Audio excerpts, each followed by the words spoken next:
So today is part one of a two-part series entitled Mean People and What to Do About Them. Mean People and What to Do About Them. I thought about entitling this series Bad People and What to Do About Them, but we hesitate to call anybody bad. We say things like this, like, he's really not a bad person, and this is what we say. He's really not a bad person. He just does bad things, like a lot, which I think that's what it means to be a bad person. But so we're not gonna do bad person, we're gonna do mean person. We're gonna stick with mean people, and specifically, what should we do about the mean people in our lives? And by mean, I mean mean. These are the unpleasant people. These are the deceptive people.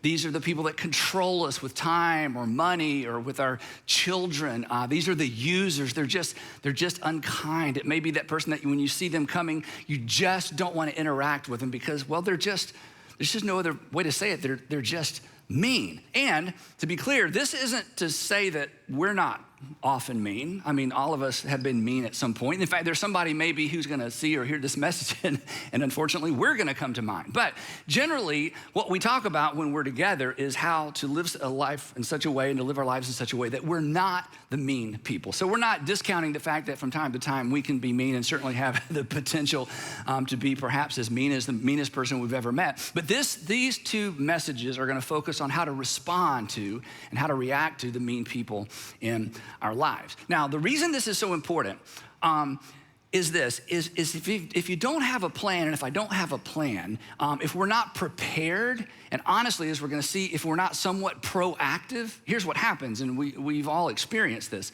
The mean people in our lives, ultimately they gain a measure of control over our lives. And before we know it, we're actually acting like they do. And it feels in the moment as if we have no choice. In fact, if somebody were to hear your story, or when you tell your story and you talk about how you've reacted to or responded to the person that is mean to you, the person that hears your story is like, well, who could blame you? It's almost like you have no choice. And the reason it feels like we have no choice is this, that mean people, and we don't think in these terms when we're in the relationship, but mean people, without even meaning to, they just keep us off balance. We're just always off balance. We don't know what we're walking into.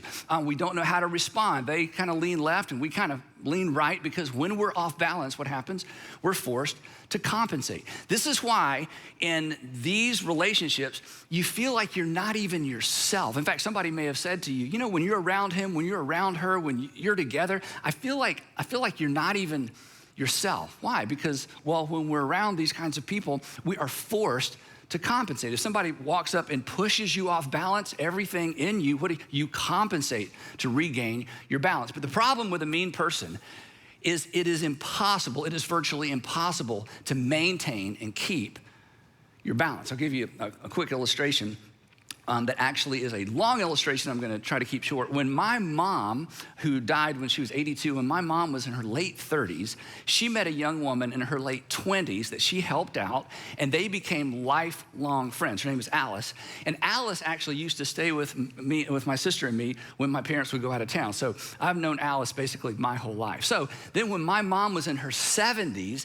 and basically she couldn't drive anymore, and she really needed some help at home, Alice would actually drive 45 minutes from her home. Now, Alice is in her late 60s. She would drive from her home 45 minutes to my mom's home every single week to go through my mom's mail, pay my mom's bills, balance my mom's checkbook, and just answer any questions and just spend time with my mom, which I was so grateful for. So my mom invested in her. Now she's investing in my mom. And again, it took so much pressure off of me, so extraordinarily grateful. So as my mom near the end of her life, and as she was less and less able to take care of herself, Alice began to lose her sight. And before long, she couldn't drive any longer, and she was basically a shut-in in her own home. And then Sandra, my wife, began doing for Alice what Alice had done for my mom. She would drive over every single week, go through the mail, pay the bills, balance the checkbook, and just answer any questions that she had. And so she was kind of giving back based on what Alice had so graciously done for my mom. So as time goes by, it becomes clear to us that Alice can't stay in her house any longer because technically she was living alone. We'll come back to that in just a minute. And so Sandra convinced Alice that she needed to move to assisted living. Now, if anyone here has ever moved a parent or a spouse's parent to assisted living. It is so complicated, but it's even more complicated when we're trying to move somebody who is not a family member. So Sandra got an attorney. She became Alice's official legal power of attorney. And then she got another friend of Alice's to become Alice's physical or medical power of attorney. So there's kind of Team Alice, but because Alice had never married, she had no kids, she'd pretty much outlived almost all of her friends and certainly her parents and her brother and sister. And so she's alone in the world. And so, we're going to take care of Alice. So about 9 months before the process began to get her into assisted living. So the goal was get her in assisted living. In fact, Sandra found a place 2 miles from our house because we're committed to Alice for the rest of her life. She found this place, and Alice could almost afford it based with her pension and with her Social Security, but there was going to be a gap. So the goal is get her out, clean out her house, sell her stuff, sell the house. She had a little bit of equity, put the money in the bank, and we'll just go from there. So that's the plan. Very complicated, especially when you're not related to the person. Well, anyway, about 8 or 9 months before that process began, an old friend of Alice's showed up at her front door, a gentleman in his late 60s, keeping all this straight, and he said, Alice, I'm destitute. I don't have a place to live. I've been living in my car. It's getting cold. Would it be okay if I moved in with you for just a few months?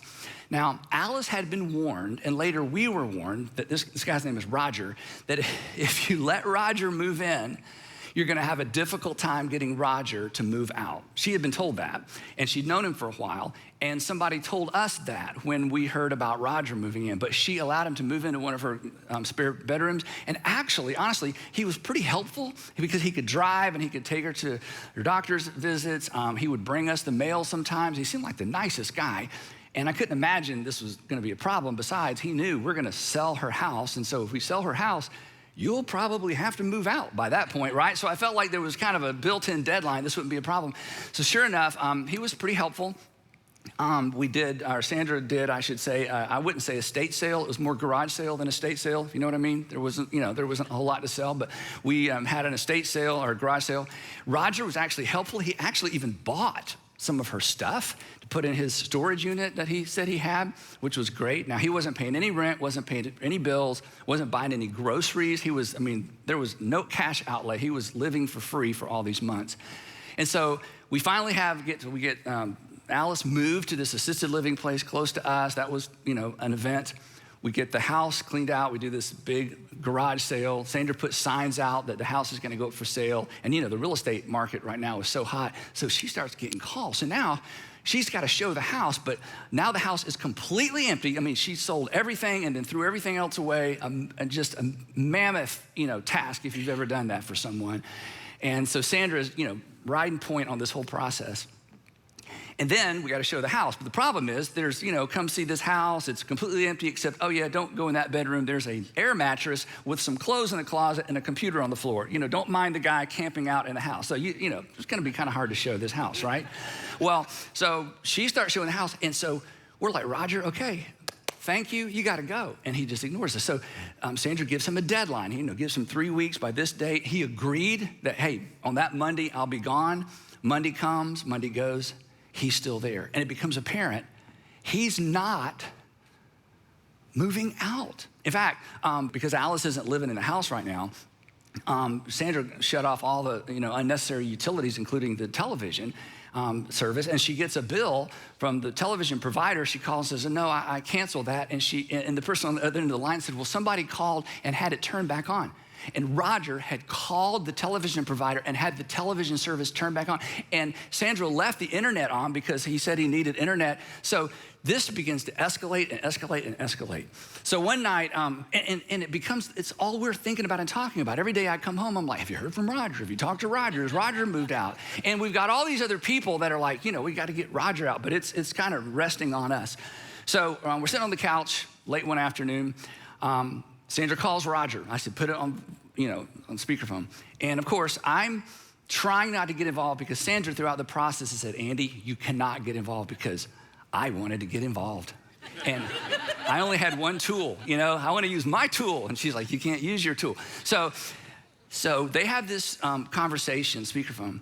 And he is so rude to Sandra. I've never heard anyone speak to my wife this way. I was so angry. And she's kind of leaning this way, and I'm reaching for the phone. I just want to take the phone and say, and she's like, no. And he's saying, I'm going to sue you. You can't kick me out. The law doesn't allow you to kick out a renter. I'm like, renter? That assumes rent. I mean, this guy's paid nothing. He's taken advantage of an 80-year-old woman. We're trying to close her house so we can put money in the bank because there's a monthly gap between her pension and Social Security to stay in this assisted living place. And he is so rude to Sandra. Okay, this is how bad it gets.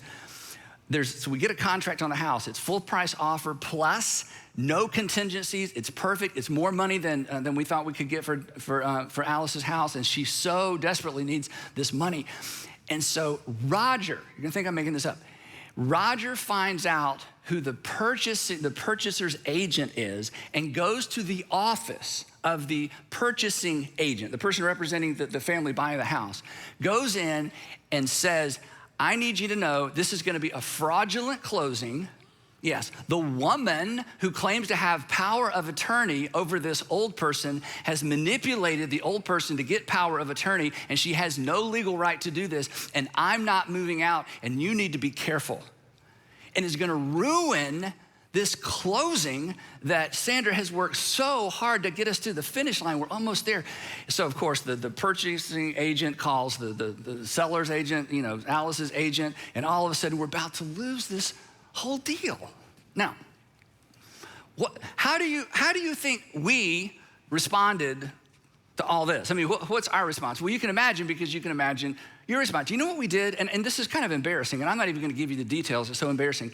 We sat around day after day, night after night, coming up with the most devious, manipulative ways you can imagine to get Roger out of the house. I'm telling you, there were times we just listened to each other and think, who are we? Who have we become? We had a pesticide option I won't even go into, no lie. Then I said, you know what? I know some kind of other crazy people. We should just invite some other people to live in the house, live in Alice's house with Roger until he finally gets fed up and moves. There was the turn off the electricity and the water option, which we could have done because, Alice is paying bills for, there are others I won't even go into. But we realized what was happening.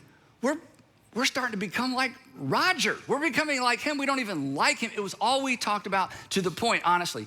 It was as if Roger had moved in with us, because it so focused our attention every single day. How do we get Roger out of the house before this closing? We couldn't even believe somebody would give us a contract, give Alice a contract on the house, because they'd never seen the house empty because there's a guy camping out in one of the bedrooms. Now, in part 2, I'm gonna come back and tell you how that story resolved. So, yeah, I know, okay, sorry to do that. But the point is simply this, and you know this. It is so difficult to be good to people who just aren't good, right? No matter what kind of faith you have, in the moment, it is so difficult to be kind to people who just, it seems like in their heart, they're just unkind or sensitive to people who are insensitive. The golden rule, it just doesn't seem to apply. You know the golden rule, do unto others as you would have others, what is it? Do unto you. And this is great until somebody mistreats you. And it's great until somebody mistreats me or mistreats somebody that I love. And for me, in this particular story, it's a double-edged sword, because I loved Alice and I wanted us to help Alice, but I was watching my wife be mistreated at the same time, and I'm supposed to do unto Roger as I would have Roger do unto me. And suddenly the golden rule is out the window. Now it's the iron rule. I just made this up, but you understand the iron rule. It's do unto others as they have done unto you, right? And this doesn't only feel natural. It doesn't only just feel natural to treat people the way they've treated us. In the moment, it just seems right. It just seems fair. And in fact, if I were to go into detail about some of these crazy ideas we had to get Roger out of the house, after hearing just the part of the story I've told you, you would be like, well, yeah. Why wouldn't you do all that? It just seems right. It seems fair. It seems just. It seems even. And then there's this, and maybe this is a little close to home, because maybe this is part of your story, or maybe part of your story growing up, or maybe it's part of the story of your first marriage. When we're mistreated in a relationship and we feel powerless to do anything about it, again, we're off balance, we compensate, But sometimes we compensate not in the relationship with the person that threw us off balance. You've seen this happen. We compensate in another relationship. We compensate somewhere or with somebody else. I'll take it out on you because I can't take it out on him. I can't take it out on her. I can't get back at them. I can't go back into the office and take it out on the people that mistreated me at work. But I've got all this energy, I'm off balance. And then it's due unto others.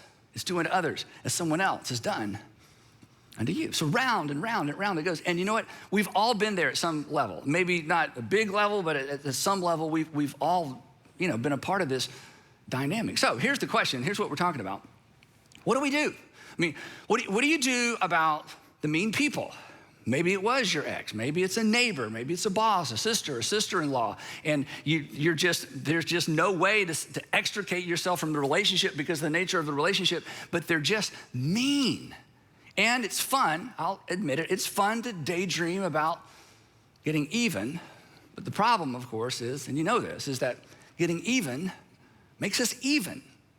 Getting even makes us even with someone that we don't even like. It makes us like someone that we dislike. So what do? You can't ignore them, right? That's impossible. And if you ignore them, you know what they do, right? They just keep chipping away. And eventually we break and we react. And then it's like we've given them even more power over us. So ignoring them isn't the way forward. And getting even isn't the way forward. But fortunately, there's a third option. It's a third option that it's not intuitive. It's a third option that actually decreases their power over us. And honestly, it's the third option that allows us to guard and protect our hearts. And it positions us, when this is said and done, to tell a much better story. Of course, the way forward is taught and modeled by Jesus, but it's also modeled in the Old Testament by a relatively unknown individual whose life intersects with the life of David. Now, many of us, if you grew up around church or in church, are familiar with who King David was. But this event doesn't take place when he's King David or even Shepherd Boy David. This event takes place when he is fugitive David. After David, as a teenager, killed Goliath, you remember that story, he becomes a hero, a national hero in Israel, in ancient Israel. And so King Saul, the king at the time, draws him in close because David's a leader, he's a national hero. You want to keep your friends close, you want to keep your potential rivals even closer. And then King Saul gets word that some rogue prophet has gone to David's home as a little boy and anointed David to be the next king of Israel. Now, this is a real problem if you're already the king, because not only do you want to finish out your years as king, you want your son, in his case, Jonathan, to become the next king. So this is now this is messing with this dynasty. So King Saul tries to kill David. David escapes. He becomes a fugitive. He's living out in the wilderness. He's had to leave his family over time because he's a leader. He attracts other men like him, other angry, mistreated outlaws. Before long, he has his own little miniature army of about 600 men, plus their wives and all their stuff. And they're outcast from society. They have no place to call home. And they're all angry because each of them have their own story of being mistreated and the injustice that had happened under King Saul. So, and David's got all this anger and all this frustration. And of course, like any of us, he's looking for a place to sort of take it out, somebody to take it out on, because King Saul is untouchable. And in this story, he finally finds a victim, and that's where the story picks up. So I'll read part of the story, and then we're gonna stop in the middle, pick it up next time. So here's what happens. A certain man, this is in 1 Samuel 25, and Samuel is essentially David's biographer in a sense. A certain man in Mon, who had property there in Carmel, was very wealthy.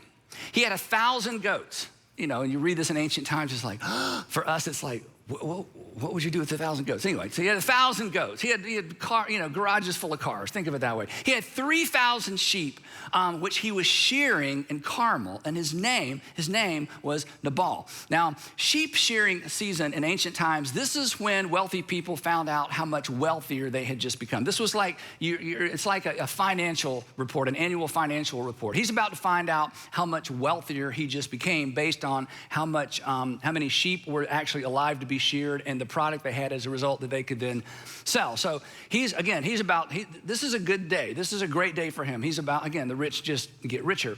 He's about to find out how much profit he turned. So the story continues. His name was Nabal, and his wife's name was Abigail.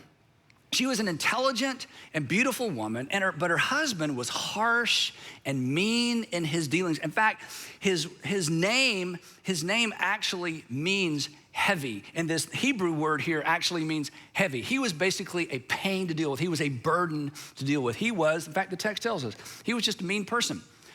Text continues, while David and his men were in the wilderness, he heard that Nabal was shearing sheep. So he's like, hey, this rich guy's about to get richer. So he sent 10 of his young men, and he said to them, I want you to give Nabal a message. Go up to Nabal at Carmel and greet him in my name. So when you show up, let everybody know you're coming in David's name, and say to him, greet him this way. Say, long life to you, Nabal, good health to you and your household, and good health to all that is yours. This was a formal, ancient greeting that basically said, I come in peace. And then make sure you give him the message, and here's the message. When your shepherds were with us, we did not mistreat them.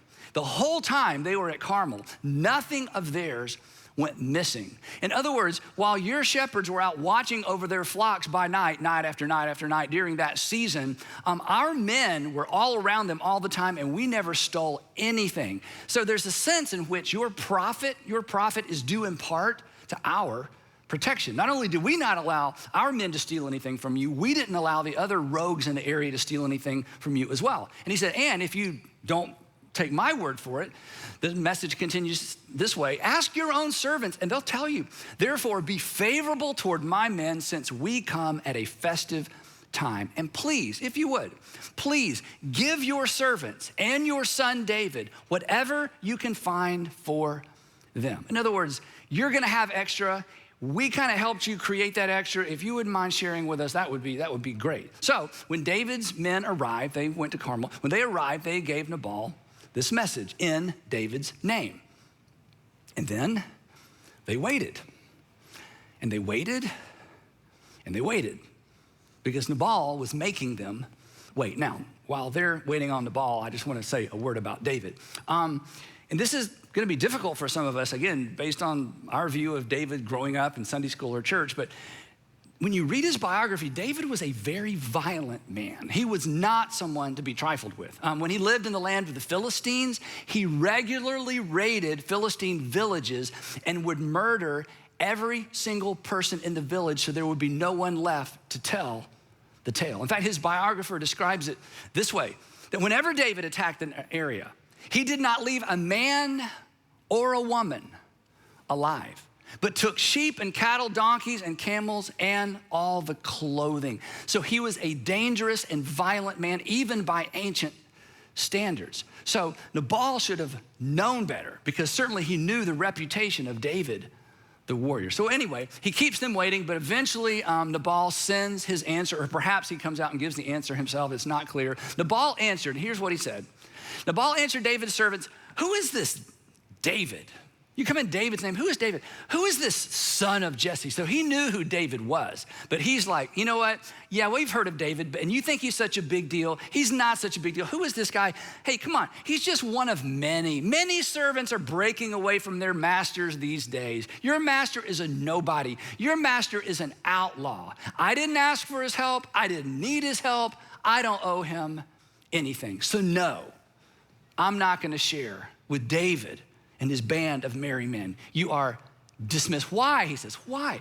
Why should I take my bread and water and the meat I have slaughtered from my shearers and give it to men coming from, where did you come from again? So no, you're dismissed.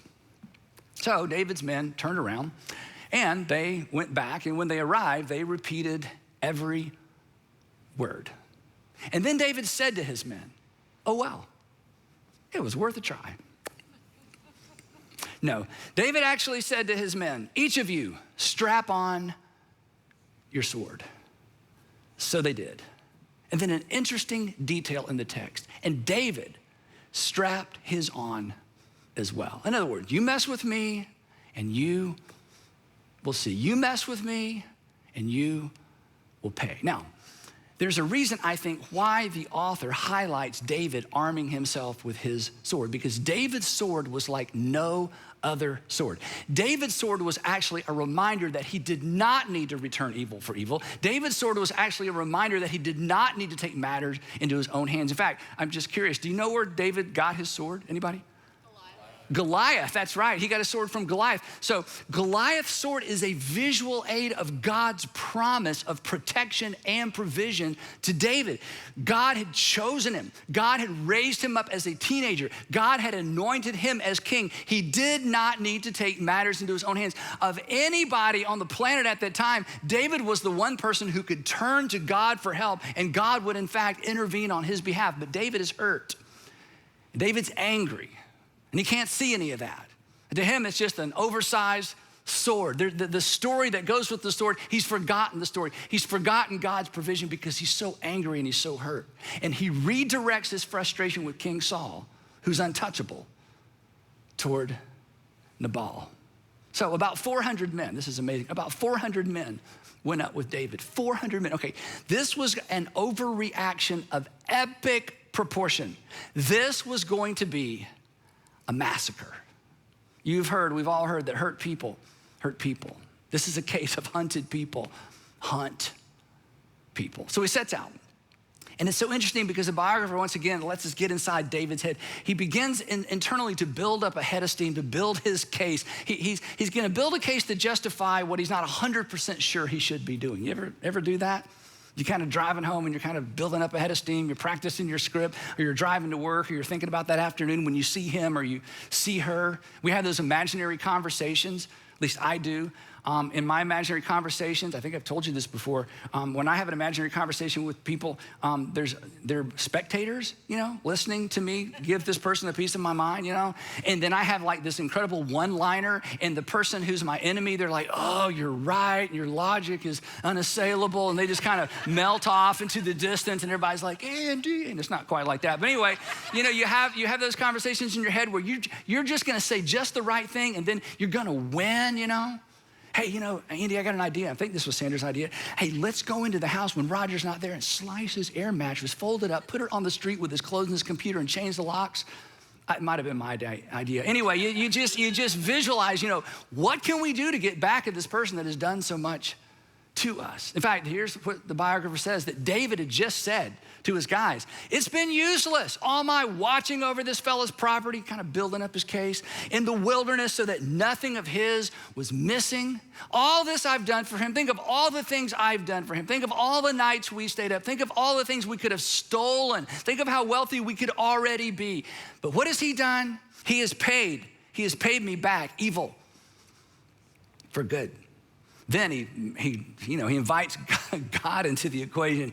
May God deal with me, be it ever so severely, if by morning I leave one male of all who belong to him alive. In other words, I'm gonna murder him, I'm gonna kill his male servants, and I'm gonna kill his sons. That'll teach him to treat me this way. So we're gonna pause the story there, but here's what we have so far. We got two characters. We have two responses, and we have no hero, right? We have Nabal, we have David, evil for good. David did good, he responded with evil. David, who's about to do evil for evil. Nabal is somewhat maniacal, and David is about to be predictable. Who could blame him for what he's about to do? And sometimes, again, it just seems like evil for evil is the only option. Turns out, as I said earlier, it's not. There's a third option. We're gonna talk about that in part 2. But here's what I want you to do between now and part 2. I wanna give you 4 questions to think about. And again, I would prefer you not to think about these through the filter of other people, but just through what's going on right now in your life with the people that are difficult to deal with. You may not consider them mean people. It may not be an extreme, or it may be very extreme. But I want you to process these questions through the filter of what's going on right now in your life. And parents, I can't overstate the importance of this. Parents, I think you need to teach these 4 questions to your children, because your children have, or will face some very mean people. And their natural reaction, like our natural reaction, will be evil for evil, or to allow that person to continue to control them. And as a parent, this is so difficult to watch. And sometimes as a parent, it's tempting to coach our kids to power up, to return evil for evil, because we will feel better, right? See, these are 4 questions for us. These are 4 questions for our kids. Question number 1 is this: do you want to be even with someone you don't even like? No, I already know the answer to this question. No, we don't. But our natural response to mean people oftentimes is an attempt to get even with people we don't even like, to be like someone that we would readily admit that we dislike.